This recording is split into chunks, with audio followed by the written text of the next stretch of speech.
ये ब्रह्मांड का है शिवलिंग। ब्रह्मांड का मतलब सब कुछ पहले शून्य था। वेद भी कहते हैं नासदा सिन्नो सदाशिव दानी नासदीजो न व्योमा परो यत किम आवरी कुमे अस्य शर्मण अभ्य। नासदा सिन्नो, ना तो कोई असत था ना कोई सत था, ना अंतरिक्ष था, ना मृत्यु, ना तरही, ना रात्रिया, ना रात थी ना दिन था, ना अंतरिक्ष था ना गैलेक्सी था, ना कुछ भी नहीं था। और साइंस भी कहती है कि सब कुछ शून्य था और उसमें एक बिग बैंग हुआ। बिग बैंग होने पे महाब्रह्मा यानी कि सृष्टियां निकली। अभी महाब्रह्मा निकल रहा है, ब्रह्मा विष्णु महेश नहीं निकल रहे। ये कब निकला? जब रा यानी के रिक्त यानी के शून्य यानी के ब्रह्म में जो छुपी हुई थी हा शक्ति, मायात्मिका, गर्भ, महाविष्णु, कोई भी नाम दे सकते हैं ये, उसमें जब इच्छा आई तो महाब्रह्मा निकल गए। ये महाब्रह्मा। अब सृष्टि पे आ जाओ। ये जो रा वाला भाग है, ये रा वाला भाग यहाँ पे दिखलाया गया है, जिसमें सब महलोक, जनेलोक, पृथ्वी लोक, तपे लोक, सत्यम लोक, सारे लोग शून्य हैं। साइंस भी कहती है सब कुछ पहले शून्य था। महावीर जी ने भी शून्य को पाया, बुद्ध ने भी शून्य को पाया, पर वो मानव शरीर वाले शिवलिंग से पाया।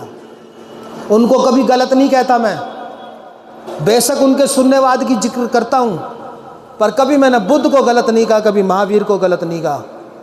बेशक उससे भक्ति पे थोड़ा असर पड़ा, पर उनका मार्ग भी सत्य का मार्ग था, भक्ति का मार्ग भी सत्य का मार्ग है। उनका मार्ग ज्ञान मार्ग था, हमारा मार्ग भक्ति का मार्ग है। तो हमें कोई तू चाहिए, हमें कोई तू सृष्टि चाहिए। अब सृष्टि पैदा होगी जब ज्ञान हुआ कि सब कुछ शून्य है,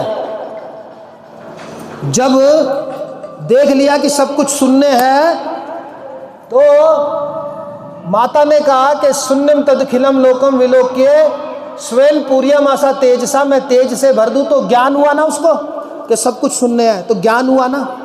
और ज्ञान में फिर इच्छा हुई कि जब शून्य है तो मैं प्रकट होऊं। शून्यम तदखिलम लोकम विलोक्य परमेश्वरी बभार परमम रूपम तमसा केवलेन ही, तमस रूप में मैं प्रकट हो जाऊं। तो इच्छा आई। ज्ञान के बाद क्या आया? ये माता में ही आई ना। और जब इच्छा आई तो बिग बैंग हुआ। यहाँ पे बिग बैंग हुआ। ये महाब्रह्मा का मतलब है बिग बैंग। यहाँ एक बात और देख लेना, वो ये देख लेना कि केवल महाब्रह्मा लिखा है तो यहाँ महाब्रह्मा ही है। इसको कोई भी एक नाम दे सकते हैं हम। महाब्रह्मा भी दे सकते हैं, महाविष्णु भी दे सकते हैं। महाब्रह्मा भी दे सकते हैं, महाविष्णु भी दे सकते हैं, काल भी दे सकते हैं। टाइम, इससे पहले टाइम नहीं था। टाइम यहाँ महाब्रह्मा का मतलब है टाइम, तो इसको महाब्रह्मा भी बोल सकते हैं, महाविष्णु भी बोल सकते हैं, टाइम भी बोल सकते हैं, काल भी बोल सकते हैं, सदाशिव भी बोल सकते हैं। अब सृष्टि वाला सदाशिव जान लो तुम, अब ब्रह्मांड वाला सदाशिव जान लो तुम। वो एक है। उस एक नाम को महाब्रह्मा बोल लो, महाविष्णु बोल लो, सदाशिव बोल लो, टाइम बोल लो, काल बोल लो। आज से पहले किसी ने बताई ये बात? ये चार्ट ही नहीं बताया होगा किसी ने। ये तो पिछले जन्मों से होता हुआ आ रहा है। अब वो अलग बात है कि वेदों ने इसको सहारा दे दिया। शुक्र है वेद है, साइंस है। तो जैसे ये इच्छा आई तो बिग बैंग हुआ, विस्फोट हुआ। साइंटिस्टों ने कहा कि बिग बैंग की जो स्पीड थी, फैलने की स्पीड, वो भी बता दी साइंटिस्टों ने, 70 किलोमीटर पर मेगासेक पर सेकंड। जाकर के देख लेना, पढ़ लेना। बिग बैंग जब हुआ तो इस एक से फिर 3 हुए ब्रह्मा, और जब ब्रह्मा हुए विष्णु भी होंगे और शिव भी होंगे। सिर्फ एक लकीर की कहानी है। इस एक से ये शून्य से एक, और एक से फिर यहाँ पे 3, चाहे ब्रह्मा कह लो पैदा करने वाला सृष्टि को, चाहे विष्णु कह लो पालने वाला सृष्टि को, और शिव धारण करने वाला। शिव मुक्ति के बारे में मैंने तुम्हें बताया था कि सारे के सारे लोग जब शून्य में हो जाते हैं तो वो जब शून्य में हो जाते हैं तो उसको शून्य मुक्ति बोलते हैं, शिव मुक्ति बोलते हैं। शिव में सब समाहित होते हैं। तो उसको लोग बाग मारण बोल देते हैं, पर मैं उसको धारण बोलता हूं कि शिव जो है धारण करता है।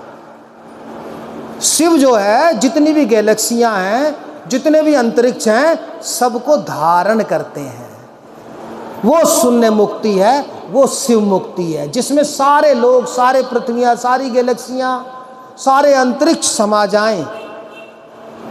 उस शून्य को शून्य मुक्ति या शिव मुक्ति बोलते हैं।